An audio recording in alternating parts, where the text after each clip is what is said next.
ça sur le blase Zito béni Miss Daronne. Cette histoire s'adresse exclusivement aux parents, mères, pères et personnes qui prennent soin des enfants. Ce n'est pas un conte destiné aux plus petits, car il porte un message profond et sensible, conçu pour faire réfléchir sur l'importance du temps et de l'attention que nous offrons à nos enfants. Si vous choisissez de la partager avec un enfant, faites-le avec accompagnement et délicatesse, à lire avec prudence. Il était une fois un petit garçon nommé Thomas, qui chaque matin partait précipitamment à l'école. Quelques pièces en poche, ses parents travaillaient énormément. Il disait que c'était pour lui, pour son bien. Quand tu seras grand, tu comprendras, lui répétait sa mère depuis le pas de la porte, avant de s'en aller au travail.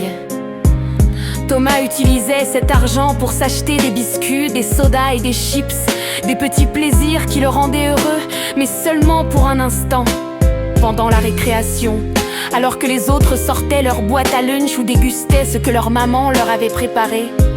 Lui n'avait que des sachets pleins de couleurs et de sucre. Les mois passèrent et Thomas tomba malade de plus en plus souvent. Toux, fièvre, fatigue. Sa mère allait à la pharmacie lui acheter des médicaments. C'est le climat, disait-elle. Ça va passer. Mais cela ne passait pas. Un jour, un médecin de l'hôpital demanda à la mère de s'asseoir. Sa voix était douce, mais ferme. Je suis désolée. C'est une leucémie en phase avancée. Le monde de sa mère s'effondre. Mais comment est-ce possible? Moi, je travaille pour lui, pour son avenir. Le médecin la regarda avec compassion. Parfois, en voulant tout leur donner, on oublie de leur offrir l'essentiel. La présence, une vraie nourriture, de l'attention. Le corps de Thomas a demandé de l'aide plusieurs fois, mais personne ne l'a entendu à temps. Thomas est parti quelques semaines plus tard. Sur un lit d'hôpital, la voix faible, demandant si sa maman pouvait rester encore un peu avec lui.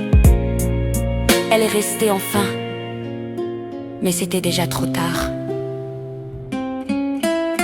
Depuis ce jour, dans le parc près de l'école, une petite plaque est fixée sur un banc. N'attends pas d'avoir du temps pour être avec ton enfant, prends-le maintenant, car le travail peut attendre l'amour. Non. Le travail peut apporter beaucoup de choses, mais il ne remplacera jamais une étreinte, un repas partagé ou une conversation au bon moment. Ne sacrifie pas l'essentiel pour ce qui semble urgent.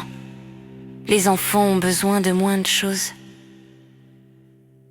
et de plus de parents présents.